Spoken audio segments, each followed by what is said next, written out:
ہماری یہ خواہش کبھی بھی رہی کہ وہ صرف ہم سے رابطہ کریں یا صرف ہماری پالیسی یا ڈرافٹ پر بات کریں. ہم کہتے ہیں کہ ہمیں اس گروپ میں ضرور شامل کریں, ہمیں بھی اور UNFPA بھی. اچھا, ابھی اس وقت Sindh government, Punjab government, KP, federal government, یہ جہاں پہ یوتھ پالیسی اپروڈ ہے, کیا وہ امپلیمنٹ بھی ہو رہی ہے؟ اگر نہیں ہو رہی ہے تو آپ کا ادارہ امپلیمنٹیشن میں کیا ہیلپ کر سکتا ہے ان 3 پروونسز کو اور وفاق کو؟ دیکھیے, پالیسی میں یہ نہیں کہتی کہ 100% امپلیمنٹ ہو رہی ہے, اس کے اندر کافی گیپس ہیں, لیکن کہیں نہ کہیں امپلیمنٹ ہو بھی رہی ہے. اس کے اندر سے کافی لوگوں نے کافی مدد لی بھی ہے, بہت سارے اداروں نے اس کی چیزیں اٹھا کے ان کے اوپر پروجیکٹس بنا کے گورنمنٹ کے ساتھ بھی کام کیا اور ادروائز بھی کام کیا. ان پالیسیوں کے اپروو ہونے کے بعد اس کی امپلیمنٹیشن کے اوپر UNFPA نے بھی کام کیا, UNDP نے بھی کام کیا, برٹش کونسل نے بھی کام کیا, اور بھی جو ادارے انہوں نے کام کیا. لیکن پھر بھی میں سمجھتی ہوں کہ کافی ضرورت ہے. ہم نے کیا کیا؟ ہم نے یہ کیا کہ ہم یوتھ افیئر ڈپارٹمنٹ کے ساتھ ہم نے ان ٹچ رہے, ایک کانٹیکٹ میں رہے, وقتاً فوقتاً فیڈ بیک دیتے رہے. جیسے میں ایک بات ضرور کروں گی اور میں آپ سے چاہوں گی کہ آپ ان کا بھی انٹرویو ضرور کریں. PM یوتھ پروگرام ہے اس وقت, اس کے رانا مشہور خان صاحب جو ہیں وہ اس کے ہیڈ ہیں. وہ اصل میں اتفاق سے وہ یوتھ, جب ہم نے پنجاب میں جب ہم نے یوتھ پالیسی اپروو کرائی تھی, اس وقت وہ پنجاب میں یوتھ منسٹر تھے. تو انہوں نے یہ basically Punjab youth policy approve ہونے کی بڑی وجہ رانا مشہور احمد خان تھے. اگر وہ نہ ہوتے تو شاید اتنی جلدی اپروو نہ ہوتی. انہوں نے بڑی ذاتی دلچسپی لے کے اس کو اپروو کرایا. اس وقت PM یوتھ پروگرام میں بیٹھے ہوئے ہیں, وہ آج بھی ہماری بہت بڑی سپورٹ ہے. اب ہم جا کے ملتے ہیں اور آپ کبھی جائیں, وہ اتنے اس معاملے میں اوپن ہے. تو اس لیے مجھے لگتا ہے کہ جو پولیٹیکل ول ایک ہوتی ہے گورنمنٹ کی, وہ بھی بڑی ضروری ہوتی ہے ایک پالیسی کو. رانا مشہور صاحب میرے بھی بڑے اچھے دوست ہیں, تو میں ان سے ملتا بھی رہتا ہوں. وہ کراچی بھی آتے رہتے ہیں اور is very active and pro active, اور چیزوں میں بہت زیادہ انٹرسٹ بھی لیتے ہیں. ابھی مجھے اسلام آباد میں بھی ان سے ملاقات ہوئی, تو وہ مجھے بتا رہے تھے کہ جو وفاق میں وہ اسٹیپس لینے جا رہے ہیں یوتھ کے لیے. اس وقت پاکستان میں 65% یوتھ ہے. اس کے ریلیٹ کنٹریز دیکھیں, باقی ممالک دیکھیں, ان کا source of income he youth ہوتا ہے. ہمارے ہاں انفارچونیٹ یہ ہے کہ ہمارا یوتھ ہمارے لیے بوجھ بنتا جا رہا ہے. اور لوگوں, اب ویسٹ کو دیکھیں تو Sindh government, Punjab government, KP, federal government, یہ جہاں پہ یوتھ پالیسی اپروڈ ہے, کیا وہ امپلیمنٹ بھی ہو رہی ہے؟ اگر نہیں ہو رہی ہے تو آپ کا ادارہ امپلیمنٹیشن میں کیا ہیلپ کر سکتا ہے ان 3 پروونسز کو اور وفاق کو؟ دیکھیے, پالیسی میں یہ نہیں کہتی کہ 100% امپلیمنٹ ہو رہی ہے, اس کے اندر کافی گیپس ہیں, لیکن کہیں نہ کہیں امپلیمنٹ ہو بھی رہی ہے. اس کے اندر سے کافی لوگوں نے کافی مدد لی بھی ہے, بہت سارے اداروں نے اس کی چیزیں اٹھا کے ان کے اوپر پروجیکٹس بنا کے گورنمنٹ کے ساتھ بھی کام کیا اور ادروائز بھی کام کیا. ان پالیسیوں کے اپروو ہونے کے بعد اس کی امپلیمنٹیشن کے اوپر UNFPA نے بھی کام کیا, UNDP نے بھی کام کیا, برٹش کونسل نے بھی کام کیا, اور بھی جو ادارے انہوں نے کام کیا. لیکن پھر بھی میں سمجھتی ہوں کہ کافی ضرورت ہے. ہم نے کیا کیا؟ ہم نے یہ کیا کہ ہم یوتھ افیئر ڈپارٹمنٹ کے ساتھ ہم نے ان ٹچ رہے, ایک کانٹیکٹ میں رہے, وقتاً فوقتاً فیڈ بیک دیتے رہے. جیسے میں ایک بات ضرور کروں گی اور میں آپ سے چاہوں گی کہ آپ ان کا بھی انٹرویو ضرور کریں. PM یوتھ پروگرام ہے اس وقت, اس کے رانا مشہور خان صاحب جو ہیں وہ اس کے ہیڈ ہیں. وہ اصل میں اتفاق سے وہ یوتھ, جب ہم نے پنجاب میں جب ہم نے یوتھ پالیسی اپروو کرائی تھی, اس وقت وہ پنجاب میں یوتھ منسٹر تھے. تو انہوں نے یہ basically Punjab youth policy approve ہونے کی بڑی وجہ رانا مشہور احمد خان تھے. اگر وہ نہ ہوتے تو شاید اتنی جلدی اپروو نہ ہوتی. انہوں نے بڑی ذاتی دلچسپی لے کے اس کو اپروو کرایا. اس وقت PM یوتھ پروگرام میں بیٹھے ہوئے ہیں, وہ آج بھی ہماری بہت بڑی سپورٹ ہے. اب ہم جا کے ملتے ہیں اور آپ کبھی جائیں, وہ اتنے اس معاملے میں اوپن ہے. تو اس لیے مجھے لگتا ہے کہ جو پولیٹیکل ول ایک ہوتی ہے گورنمنٹ کی, وہ بھی بڑی ضروری ہوتی ہے ایک پالیسی کو. رانا مشہور صاحب میرے بھی بڑے اچھے دوست ہیں, تو میں ان سے ملتا بھی رہتا ہوں. وہ کراچی بھی آتے رہتے ہیں اور is very active and pro active, اور چیزوں میں بہت زیادہ انٹرسٹ بھی لیتے ہیں. ابھی مجھے اسلام آباد میں بھی ان سے ملاقات ہوئی, تو وہ مجھے بتا رہے تھے کہ جو وفاق میں وہ اسٹیپس لینے جا رہے ہیں یوتھ کے لیے. اس وقت پاکستان میں 65% یوتھ ہے. اس کے ریلیٹ کنٹریز دیکھیں, باقی ممالک دیکھیں, ان کا source of income he youth ہوتا ہے. ہمارے ہاں انفارچونیٹ یہ ہے کہ ہمارا یوتھ ہمارے لیے بوجھ بنتا جا رہا ہے. اور لوگوں, اب ویسٹ کو دیکھیں تو تو وہ ترس رہے ہیں کہ ہمیں یوتھ آئے, ہمیں وہ انکریج کرتے ہیں کہ آبادی بڑھائیں, کہ یوتھ آئے, وہ باہر سے امپورٹ کرنے ہوتے ہیں. ہم اس یوتھ کو, انرجیٹک یوتھ کو 3 کاموں پہ لگایا ہوا ہے. میاں دن آ رہے جب کہ کل بھی بھٹو زندہ تھا, آئے گا فلانا. تو اس سے کیسے ہٹائیں؟ مجھے لگتا ہے کہ یہ بات بڑی اہم ہے کہ ہمیں یوتھ کو ٹوکن کے طور پہ استعمال نہیں کرنا چاہیے. ہم آج بھی جب یوتھ کی بات کرتے ہیں تو وہی بات ہے کہ ان کو, آپ کی بات صحیح ہے کہ ہم صرف نعروں تک نہیں رکھنا چاہیے. اس میں یہ ہے کہ دیکھیں ایجوکیشن بڑا اہم رول پلے کرے گی. جب ایجوکیٹڈ یوتھ ہوئے گی, وہ منشور پڑھے گی, وہ دیکھے گی, پھر وہ بعد میں مانیٹرنگ کا کام کرے گی. کیونکہ ہم تو نوجوانوں کو یہ بات کہتے ہیں کہ ان کا کام یہ ہے کہ پہلے منشور پڑھیں, دیکھیں, جس پارٹی کا منشور پسند ہے اس کو شکل دیکھ کے نہ جائیں ووٹ ڈالیں, منشور دیکھ کے ووٹ ڈالنے جائیں. نمبر 1. نمبر 2 ہے جب گورنمنٹ آ جائے تو پھر اس منشور کو پکڑیں اور پھر جا کے سوال کریں کہ بھیا آپ ایک منشور لے کے آئے تھے اور آپ نے اس کے اوپر کیا کیا ہے. تو میرا خیال ہے اس کی بڑی وجہ ایک تو ایجوکیشن ہونی چاہیے, نوجوانوں کے پاس اویئرنیس ہونی چاہیے, ان کے پاس کمیونیکیشن اسکل ہونی چاہیے, ان کے پاس سوال کرنے کا ڈھنگ ہونا چاہیے. ان کو یہ ساری چیزیں جو جب ہوں گی نوجوانوں کے پاس تو ڈیفینیٹلی سوال. کیا آپ سمجھتی ہیں کہ کرنٹ گورنمنٹ, وہ پروونشل ہو یا فیڈرل ہو, وہ سنسیئر ہے کہ یوتھ کو اس طرح انکریج کیا جائے, موٹیویٹ کیا جائے اور ایجوکیٹ کیا جائے کہ وہ اپنے پاؤں پہ کھڑے ہو جائیں؟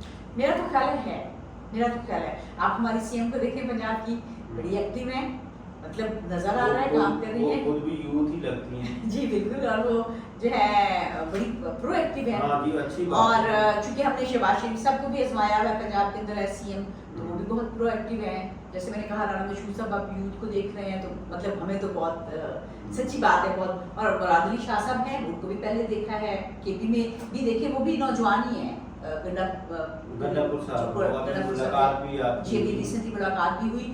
تو بلوچستان کے بھی ہم سی ایم کو مل رہے ہیں. تو میں اگر اتفاق سے ہم چاروں سی ایم کو ملے ہیں تو مجھے لگتا ہے کہ ایک کہیں نہ کہیں پولیٹیکل ول تو موجود ہے. پولیٹیکل ول موجود ہے. ابھی جو ہم دیکھیں کہ خاص طور پہ اگر آئی ٹی سیکٹر میں دیکھیں تو ہم میکسیمم 3 سے 4 بلین بھی بڑے مشکل سے ایکسپورٹ ہیں, لیکن ہمارا جو پوٹینشیل ہے وہ آج بھی $20 بلین کا پوٹینشیل ہے. کیا آپ کا ادارہ, کوئی آپ سے گورنمنٹ ایجنسی اس پہ آپ کے ساتھ کولیبریشن کرے, آپ کے ساتھ کوئی MOU سائن کرے, تو آپ کیا بچوں کو ٹریننگ بھی دے سکتے ہیں, آئی ٹی کے اوپر موٹیویٹ بھی کر سکتے ہیں, اور یہ اس فیلڈ میں آپ ریونیو بھی جنریٹ کر سکتے ہیں؟ جی, ڈیجیٹل لٹریسی جو ہے بالکل ہم اس پہ کام کرتے بھی رہے ہیں. اور ہماری اس وقت جو منسٹر ہیں شہزاد فاطمہ خواجہ, وہ بھی بڑی پرو ایکٹیو ہیں آئی ٹی میں. میرا خیال ہے اگر گورنمنٹ ہمارے ساتھ اس طرح کی کولیبریشن بنائے تو, چونکہ دیکھیں ہم یوتھ تک ہماری آؤٹ ریچ ہے اور ہم سافٹ اسکلس پہ کام کر رہے ہیں, تو ڈیجیٹل لٹریسی پہ کام کرنا تو مشکل نہیں ہے. اگر ہمارے ساتھ اس طرح کی کولیبریشن فیوچر میں بنتی ہے تو ہم بالکل نہ صرف یہ کہ کیپیسٹی رکھتے ہیں بلکہ ہم خواہش بھی رکھیں گے کہ ہم ضرور کریں گے. ایسا کیا کون سے ایونیوز ہیں جس پہ آپ چاہتے ہیں کہ ریاست آپ کو سپورٹ کرے تو آپ بیٹر کر سکتے ہیں؟ دیکھیں ہماری سوشل میڈیا کی بہت بڑی اسٹرینتھ ہے. ہم سوشل میڈیا کے اوپر نہ صرف یہ کہ ہماری کیپیسٹی ہے, ہمارے ساتھ ٹیمیں اچھی موجود ہیں, ہمارے پاس یوتھ موجود ہے, ہم میڈیا لٹریسی یا میڈیا کے اوپر, اور خاص طور پہ جو بدقسمتی سے ہمارے یہاں پہ وہ فیک نیوز والا ہے, ہم اس کو کاؤنٹر کرنے کی صلاحیت رکھتے ہیں. ہم سوشل میڈیا کے ذریعے پاکستان کا ایک اچھا سافٹ امیج بنا سکتے ہیں. ہم لوگوں کو ایجوکیٹ کر سکتے ہیں, ان چیزوں کے اوپر اویئرنیس دے سکتے ہیں جن کے اوپر جنرلی ان کو ضرورت ہے. جیسے کہ میں نے کہا کہ ہم through social media soft skills کو آن لائن ہم ان کی ٹریننگز کر سکتے ہیں. ہم نے ای ماڈیولس بنائے ہوئے ہیں, ہم ان کے ذریعے کر سکتے ہیں. یوتھ کے ساتھ ہماری آؤٹ ریچ فزیکل بھی ہے اور ڈیجیٹلی بھی ہے, ورچولی بھی ہے. ابھی آپ کا کیا اس وقت آپ کا ایکسپینس بجٹ کیا ہے, آپ کا انکم سورس کیا ہے, اور آپ کون سے ایونیوز ہیں جس پہ آپ کو گورنمنٹ اگر ہیلپ کرے تو گورنمنٹ کے لیے بھی ون ون سچویشن ہوگی اور آپ کے لیے بھی ون ون سچویشن ہوگی؟ جی, اینول بجٹ تو میں ایگزیکٹلی نہیں بتا سکتی وہ, چونکہ میرا ڈومین نہیں ہے, لیکن جیسے مجھے لگتا ہے, مجھے اس میں نا وہ ملینز میں سمجھ میں نہیں آتی, 100 ملین یا کچھ اس طرح ہوگا ہمارا اینول بجٹ. 100 ملین کا مجھے یہ بھی صحیح پتا, 10 کروڑ تک شاید. اچھا, دوسرا یہ ہے کہ ہمیں ہمارے انٹرنیشنل آرگنائزیشنز ہیں جو ہمارے ساتھ, انٹرنیشنل ڈونرز ہیں, انٹرنیشنل آرگنائزیشنز ہیں جو ہمیں فنڈ کرتی ہیں, UN کے ادارے ہیں جو ہمیں فنڈ کرتے ہیں, اور بالکل ہم سافٹ، اور ہم نے گورنمنٹ کے ساتھ بھی کام کیا. By the way youth affair department Punjab نے ہمارے ساتھ ہمیں فنڈنگ کی تھی، ہمارے ساتھ کام کیا تھا. انوائرمنٹ پروٹیکشن ڈپارٹمنٹ نے ہمارے ساتھ ہمیں دیا تھا فنڈ. پھر اس کے علاوہ لا اینڈ جسٹس کمیشن تھا ایک زمانے میں، ادھر سے یو این ڈی کے ساتھ، وہ الیکشن کمیشن کے ساتھ. تو گورنمنٹ اور انٹرنیشنل ادارے دونوں ہمیں فنڈ کرتے رہے ہیں. اور جیسا میں نے کہا کہ یوتھ کو لے کے جو بھی چیز ہوگی یہ ہمارا اسکوپ بھی ہے، ہمارا مینڈیٹ بھی ہے اور ہماری ایکسپرٹی بھی ہے. تو ہم اس پہ کام کریں. آپ آخر میں کیا میسج دیں گی خاص طور پہ یوتھ کو اور گورنمنٹ کو، اور جہاں جو فلنتھراپسٹ ہمارے ملک میں ہیں ان کے لیے آپ کا کیا؟ دیکھیے میں سب سے پہلے تو بات کروں گی ہمارے ہاں جو بزنس کمیونٹی ہے وہ بالکل بھی این جی او کو کسی قسم کی سپورٹ کرنے کو تیار نہیں ہے. اچھا، بالکل جی. سی ایس آر کی مد میں وہ این جی اوز کو 1 روپیہ بھی نہیں دیتے. تو وہ سی ایس آر کیسے کرتے ہیں؟ اچھے طریقے سے کرتے ہیں، اور بھی چیزیں ہیں اور بھی جگہ ہیں جہاں پہ وہ کرتے ہیں، لیکن وہ این جی اوز کو نہیں دیتے. تو جو بزنس کمیونٹی ہے اس کا سم ہو این جی اوز کے اوپر ٹرسٹ نہیں ہے. کیا وجوہات ہیں میں ظاہر اس پہ بات نہیں کرتی، مجھے نہیں پتا، لمبی بات ہے. دوسری بات ہے کہ گورنمنٹ سے میں کہوں گی کہ یوتھ پہ انویسٹ کریں، جیسے آپ نے بھی کہا تھا. یہ ہمیں اس کو ڈیویڈنڈ بنانا ہے، ہمیں اس کو ڈیزاسٹر نہیں بنانا، ہمیں اس کو ڈیویڈنڈ بنانا ہے، فائدہ بنانا ہے. اور یہ ہماری بہت بڑی اسٹرینتھ ہے. تو گورنمنٹ کو چاہیے کہ وہ یوتھ پہ انویسٹ کرے. رہی بات یوتھ کی، تو میں یوتھ کو ہمیشہ، میں چونکہ ان کی ایڈوکیٹ ہوں، میرا یقین ہے کہ اگر اچھی اپرچونٹی آئے تو ہماری یوتھ جو ہے وہ پرو ایکٹیو ہو جاتی ہے. اور یوتھ ظاہر ہے میں چاہوں گی کہ وہ پرو ایکٹیو ہوں اور اپنے لیے. یوتھ کے لیے آپ کے پاس اس وقت ایگزسٹنگ کون سی اوینیوز اینڈ اپرچونیٹیز ہیں جس کے لیے یوتھ آپ کو کانٹیکٹ کرے، جو آپ ان کی اسکل ڈیولپمنٹ میں ان کی ہیلپ کر سکیں ان کرنٹ سرکمسٹانسز؟ جی بالکل، جیسے میں نے کہا ہمارے پاس ٹریننگ، ہر وقت ہمارے پاس ٹریننگ کی ہم کال دیتے رہتے ہیں. وہ آپ اپنے آپ کو رجسٹر کرا کے ہماری ٹریننگس لے سکتے ہیں.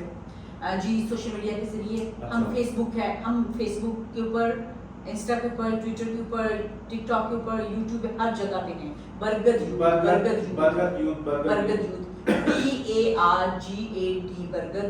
برگد یوتھ. ایک تو یہ ہے کہ جا کے ہمیں لائک کریں، سبسکرائب کریں. اس کے بعد یہ ہے کہ وہ ہم ہر طرح کی اپرچونیٹیز کو اوپر دیتے ہیں.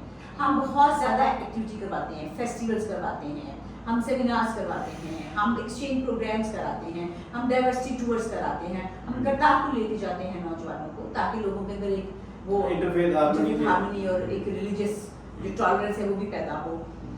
تو اس کے لیے لے کے جاتے ہیں. تو ہماری تمام چیزیں جو ہیں وہ سوشل میڈیا پہ آتی ہیں. لوگ اگر جا کے وہاں دیکھیں، وہاں پہ ہم نے فارم دیا ہوتا ہے، وہاں پہ ہم نے لنک دیا ہوتا ہے، وہاں پہ ہم نے فون نمبر دیے ہوتے ہیں، ہم نے ای میل دی ہوتی ہے. لوگ ہم سے میڈم صبیہ شاہین، آپ کا بہت بہت شکریہ. اس کے ساتھ آج کا پروگرام ختم ہوا.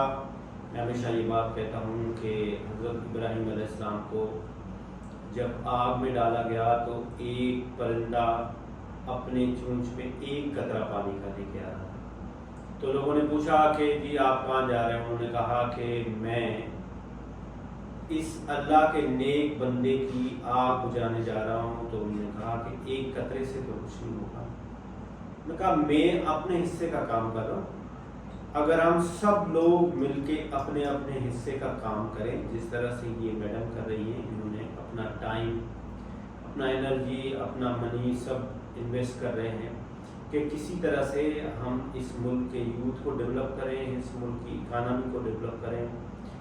ضرورت اس بات کی ہے کہ ہم سب اپنے اپنے حصے کا جو ہم سے ہو سکتا ہے وہ ہم کریں، اور ایسے این جی اوز کی ہم ہیلپ کریں، مدد کریں. وہ کہا ہے نا انہوں نے کہ درد دل کے واسطے پیدا کیا انسان، ورنہ عطا کے لیے کچھ کم نہ تھے. خدا حافظ پاکستان.